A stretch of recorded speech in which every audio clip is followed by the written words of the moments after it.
ሰላም ውድና የተከበራችሁ የዩቲዩብ ተከታታዮቼ እንዴት ናችሁ? እኔ አለሁ ሰለዋ እባላለሁ።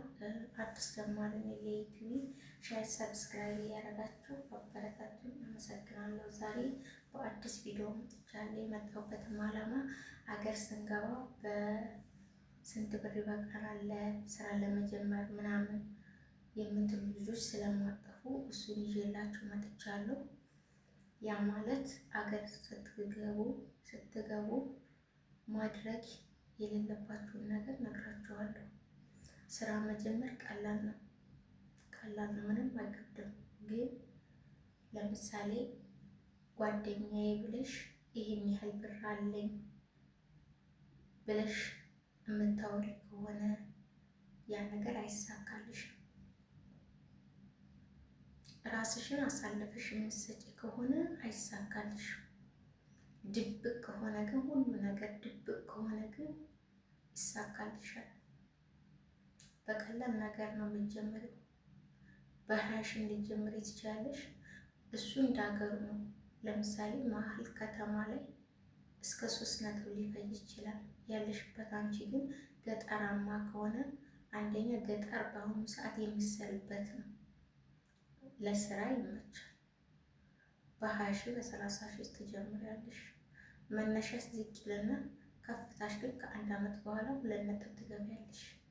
አይሽ እቴ ከትንሽ ስለተነሳሽ ነው። ግን በማንም ምንም ጣልቃ እንዳይገባ፣ ባንቺ ውስጥ ባንቺ ሀሳብ ሌላ አስተያየት እንዳይገባበት። ውሳኔው የአንቺ ብቻ ነው መወሰን ያለብሽ። ይሆናል አንቺ ካመንሽበት፣ ልብሽ ካመነበት፣ አቅምሽን የምታውቀው አንቺ ከሆነ አገርሽ በሰላም ከገባሽ ስራ በትንሽ ብር ነው መጀመር ያለብሽ። ይሄን ያህል ይበቃኛል፣ ስንት ይበቃል ምናምን ብለሽ ለቤተሰብ ራሱ ማካፈል የለብሽም። ብታካፊም በአሁኑ ሰዓት ላይ ግማሹን እኔ ልስራበት፣ ግማሹን አንቺ ስሪበት ብሎ ነው የሚጠይቅሽ። ማንም ላንቺ የሚያስብ የለም፣ ለራስሽ ነሽ። ስለዚህ ስራ መጀመር የፈለጋችሁ እህቶቼ አገር ገብታችሁ ያላችሁበትን ሰፈር መጀመሪያ ማጣራት አለባችሁ። ምን ብሰራ ምን ያዋጣኛል፣ ምን ትርፋማ ያደርገኛል፣ ምን ህይወቴን ይቀይራል፣ ከትናንት ነገን የማይበት ምንድን ነው ብለሽ ማሰብ አለብሽ፣ ማገናዘብ አለብሽ። ከዛ ውጭ ደግሞ በኦንላይን ላይ ትምህርቶችን መውሰድ አለብሽ። የንግድ እንዴት ከትንሽ ተነስቶ 4-5 ነጥብ የደረሰ ሰው የህይወት ታሪኩን መስማት አለብሽ።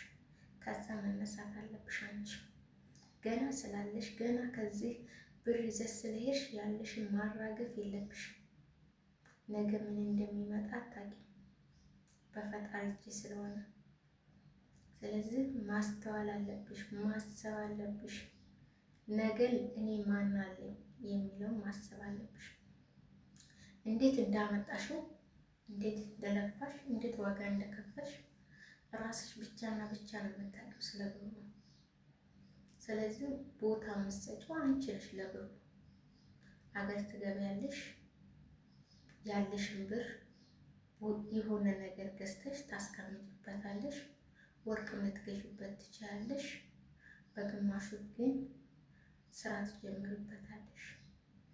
ከዛ በኋላ ግን ባል ያላገባሽ ከሆነ ጥሩ ባል ማግባት ትችያለሽ። ጥሩ ባል ማለት ቆንጆ አይደለም፣ በመልኩ ቆንጆ ሳይሆን ጥሩ አስተሳሰብ፣ አንቺን በስራ የሚያግዝሽ፣ ኮንፊደንስ ያለው፣ ነገ ከኔ ጋር አብሮ ይቀየራል የምትይ። ሀብታም ከሆነ ሀብታም ባል ምንም ጥቅም የለውም። ለምን አንቺን ለአንቺ ክብር የለውም። ደሃ ባል ነው ጥሩ። ስራ አረብ ሀገር ሄዳችሁ ኢትዮጵያ ስራ ከጀመራችሁ ማግባት ያለባችሁ ደሃ ባል ነው፣ ምንም የሌለው። ልክ ደሃ ባል ስታገቡ አንደኛ ሰራተኛ ይሆናል፣ ሁለተኛ አብረሽን ትቀየሪያለሽ፣ ሶስተኛ ታዛዥም ይሆናል። አይሽ ባልም ነው ታዛዥም ነው፣ እንደ ሰራተኛም እንደ አለቃም ይሆናል፣ እንደ ጓደኛም ይሆናል፣ እንደ አባትም ይሆናል። ባል ድሃ ከሆነ ሀብታም ከሆነ ግን ምንም ጥቅም የለውም። ምንም ጥቅም የለውም።